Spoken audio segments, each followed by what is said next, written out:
Hello guys, welcome to my channel cam world. I hope मेरे channel में आपको videos काफ़ी हेल्पफुल रही होंगी और आपको समझ में भी आ रहा होगा। आज मैं अपने वीडियो लेक्चर में आपको समझाऊंगी केमिकल सिंथेटिक पॉलीमर्स कि सिंथेटिक पॉलीमर्स है क्या। वैसे तो ये टॉपिक आपके लिए जेई के लिए भी बहुत हेल्पफुल है, यानी नीट के लिए भी बहुत हेल्पफुल है, पर आज मैंने इसे बनाया है बीएससी थर्ड ईयर के अकॉर्डिंग। तीनों में आपके लिए बहुत हेल्पफुल है। तो हम शुरू करते हैं पॉलीमर्स।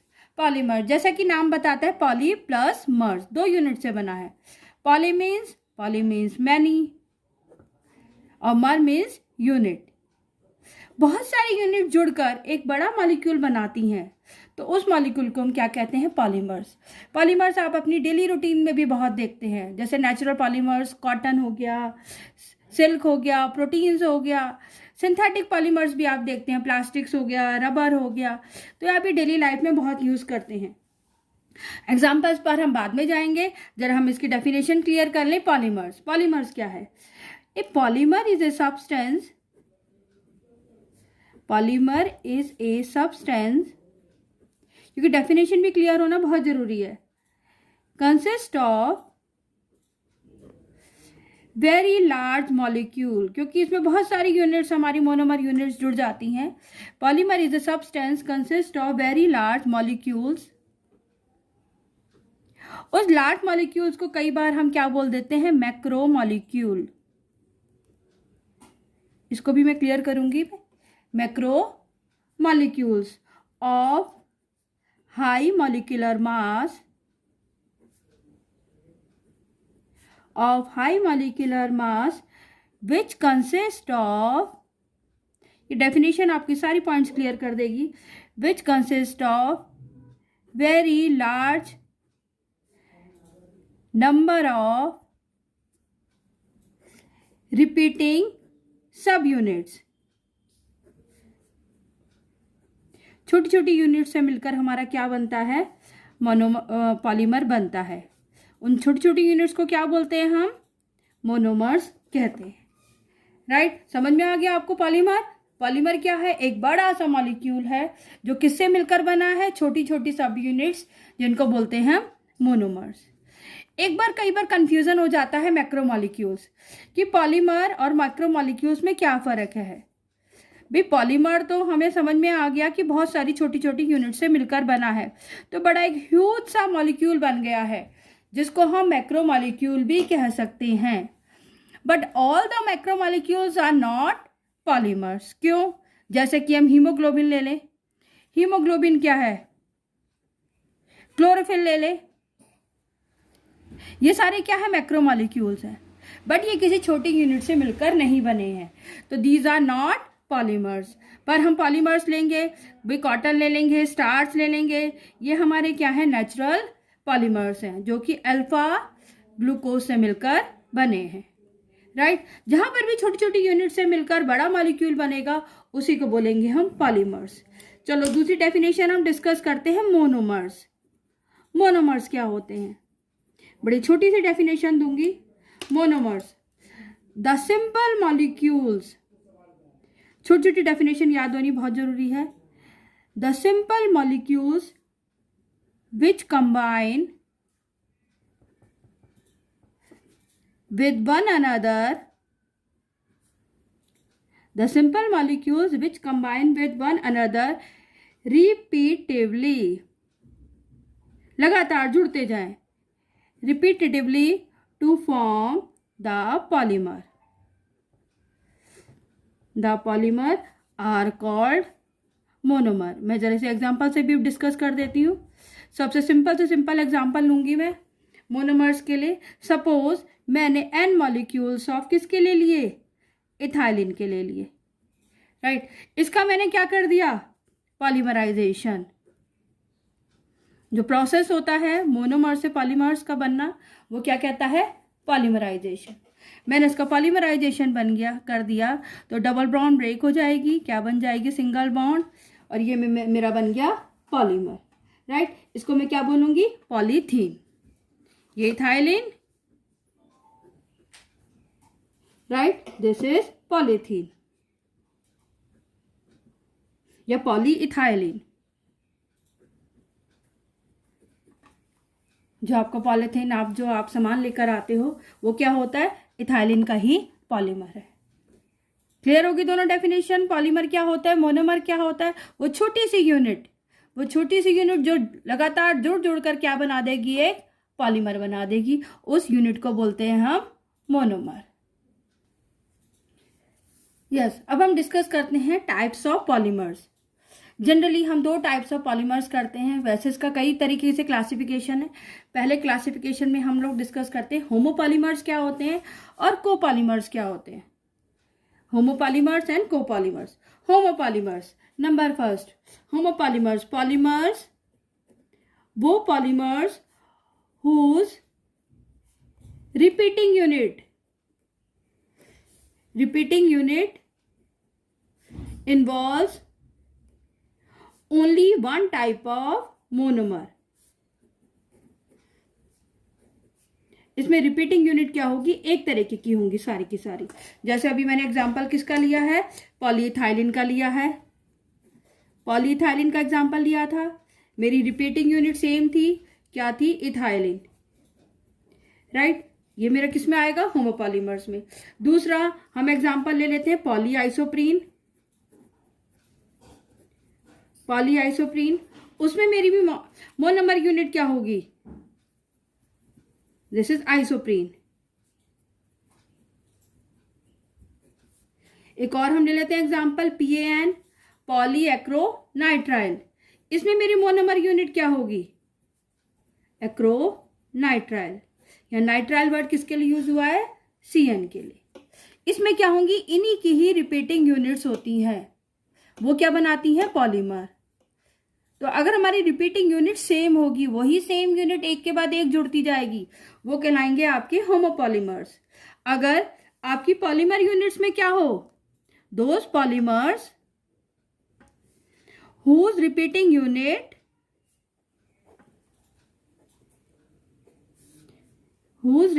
units derive from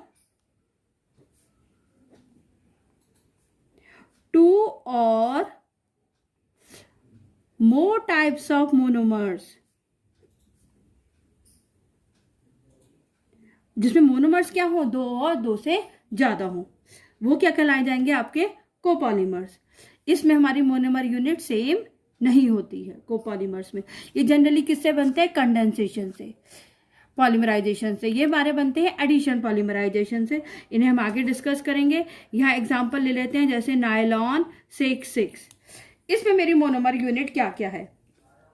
एक मैंने मोनोमर यूनिट लिया है हेक्सामिथाइलिन डायमीन, राइट, दिखाई दे रहा है। तो दूसरी मैंने मोनोमर यूनिट ली है एडिपिक एसिड, HCOH,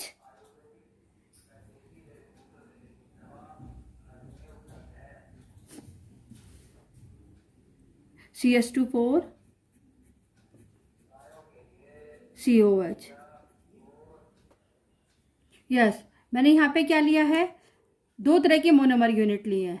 एक तो क्या लिया, हेक्सामिथाइलिन डायमीन, इसके पास भी दो फंक्शनल ग्रुप हैं, इसमें ध्यान रखना होता है बाय फंक्शनल यूनिट हम लेते हैं। दूसरा मैंने लिया एडिपिक एसिड, एक मॉलिक्यूल ये, दूसरा ये जुड़ गया है, दोनों की दोनों मोनोमेरिक यूनिट जुड़ गई हैं। इनका n टाइम्स पॉलीमराइजेशन होता रहेगा, क्या बन जाएगा, नायलॉन 6। इस तरह के कंडेंसेशन पॉलीमराइजेशन में जनरली कुछ ना कुछ मॉलिक्यूल एलिमिनेट होता है, चाहे वो वाटर हो, चाहे वो हमारा अमोनिया हो, चाहे वो अल्कोहल हो, चाहे वो HCl हो। तो यहाँ मैंने एग्जांपल लिखा है नायलॉन 6। और भी एग्जांपल हैं जो कोपॉलीमर्स में आते हैं, जैसे मैं लिख देती हूँ दूसरा एग्जांपल, ब्यूनाइस रबर, राइट, पॉलिएस्टर्स। इसमें जनरली हमारे क्या आते हैं, सिंथेटिक पॉलीमर्स ही आते हैं, बेकेलाइट, राइट। ये एग्जांपल आने बहुत जरूरी है, ऑब्जेक्टिव क्वेश्चन इन्हीं से पूछा जाएगा कि ये वाले जो एग्जांपल है किस में आते हैं, होमो में या कोपॉलीमर्स में। तो आपको मालूम होने चाहिए कि ये किस में आएंगे, कोपॉलीमर्स में। अब हम नेक्स्ट क्लासिफिकेशन पर आते हैं। कई सारे क्लासिफिकेशन है, क्लासिफिकेशन बेस्ड ऑन स्ट्रक्चर, उनके स्ट्रक्चर के बेस पर कि पॉलीमर्स हमारे किस तरीके से सिंथेसाइज हुए हैं, कैसा इनका स्ट्रक्चर है। पहला आता है linear polymers.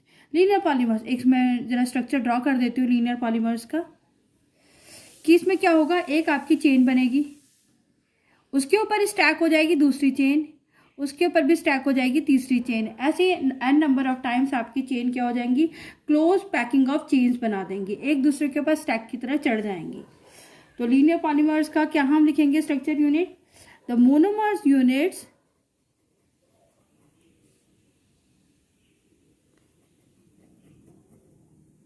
are joined together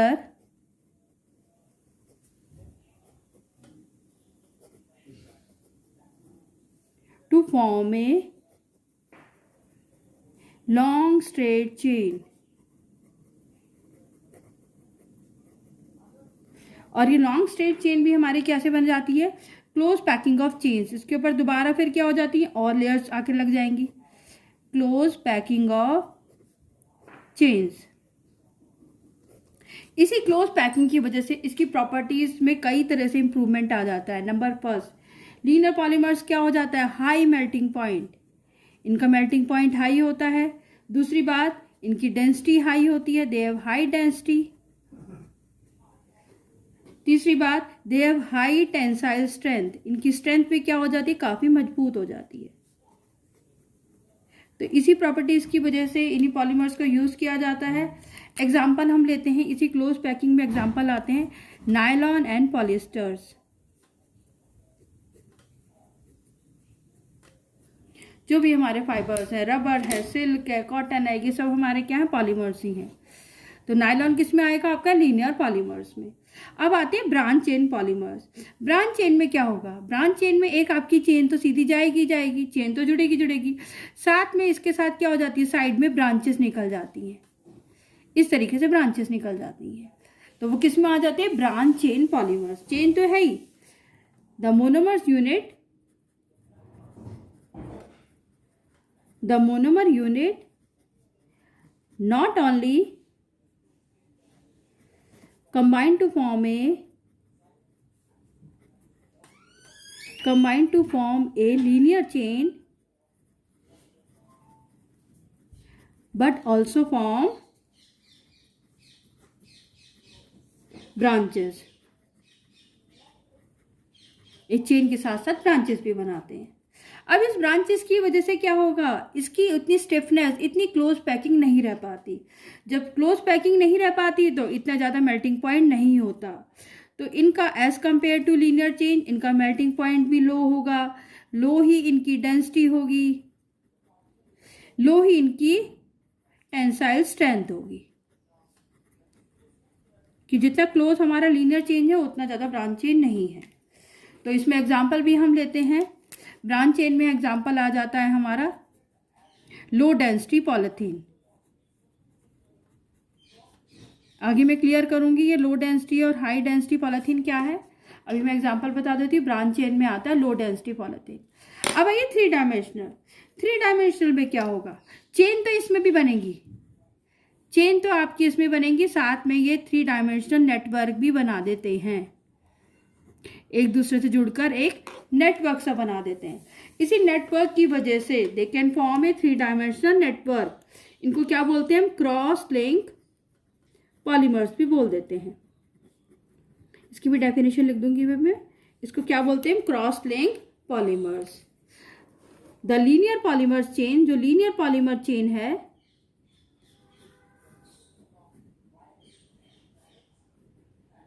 the linear polymer chain are joined together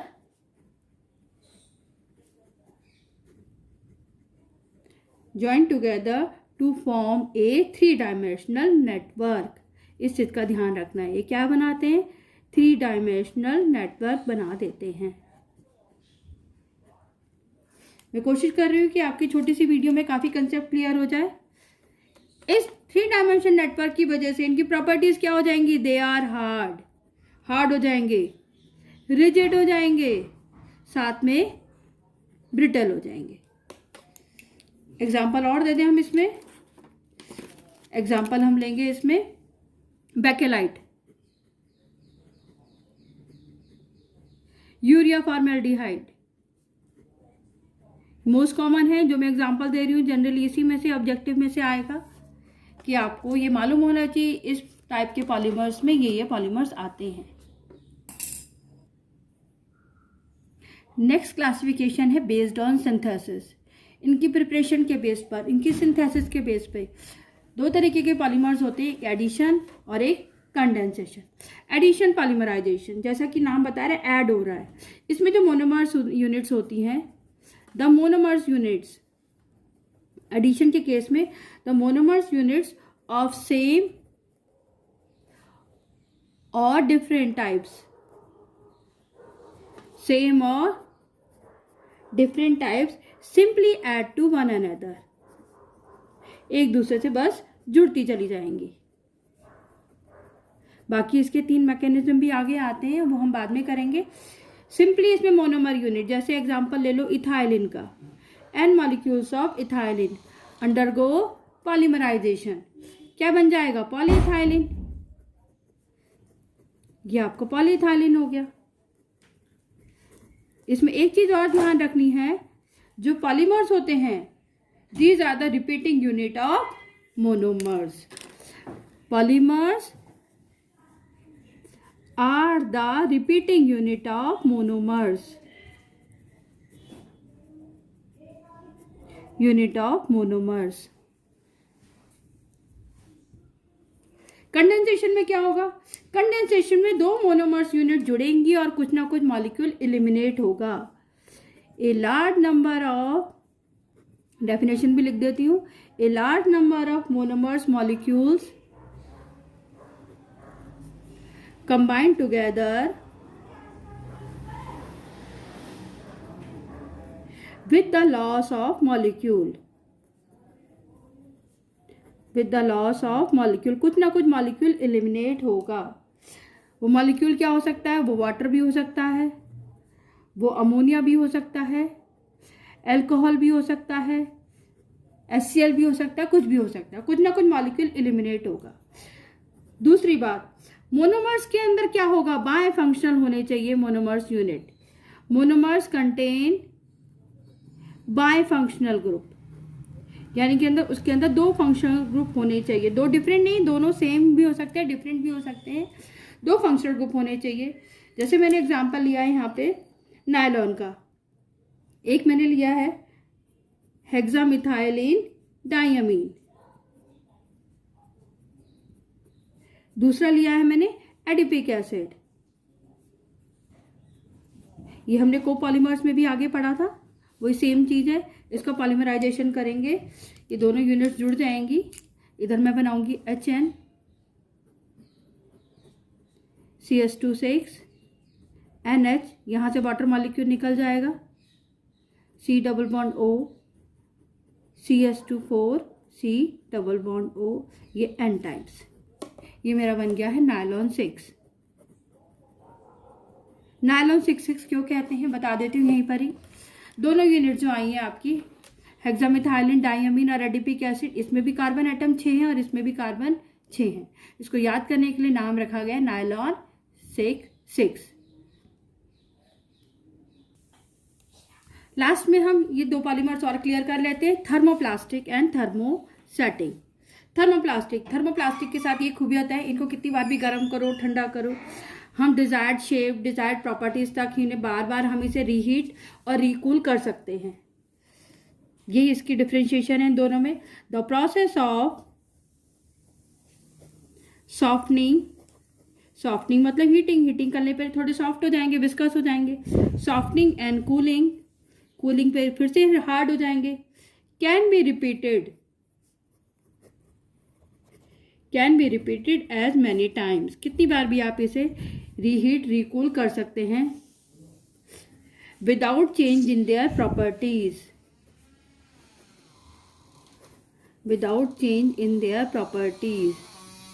इस चीज का ध्यान रखना है बस। थर्मोप्लास्टिक को कितनी बार भी हीट करो, कूल करो। जो टॉयज आपके बनते हैं, जो भी आपके प्लास्टिक के मटेरियल्स होते हैं, टेलीफोन्स के, वो सब किसके होते हैं, थर्मोप्लास्टिक्स के। एग्जाम्पल ले लो पॉलीथीन, एग्जाम्पल में ना याद करना पॉलीस्टायरीन। अब आते थर्मोसेटिंग एक बार मोल्ड होगे, एक बार सेट होगे, दोबारा हम इसे उसी फॉर्म में नहीं ला सकते। They can be heated only one, they can be heated only once, they permanently, वो तभी की तभी, they permanently sets into a solid mass, तो तभी की तभी सॉलिड फॉर्म में सेट हो जाएंगे। They can not be remelted, they can not be remelted and reworked, इन पर दोबारा कोई काम नहीं कर सकते हैं। एक बार डिज़ायर टेम्परेचर पे इनको रीहीट और रिमोल्ड कर दिया जाता है। एग्जाम्पल इसके भी याद कर लीजिए, बेकेलाइट, यूरिया फॉर्मल्डिहाइड, ये मेन इंपॉर्टेंट एग्जाम्पल्स हैं, ये मैं आपको बता दिए हैं, इनको ज़रूर याद कर लेना। आई होप आपका पॉलीमर्स और उसका क्लासिफिकेशन काफ़ी हद तक क्लियर हो गया होगा। Thank you so much for watching this video. Till then, okay, goodbye.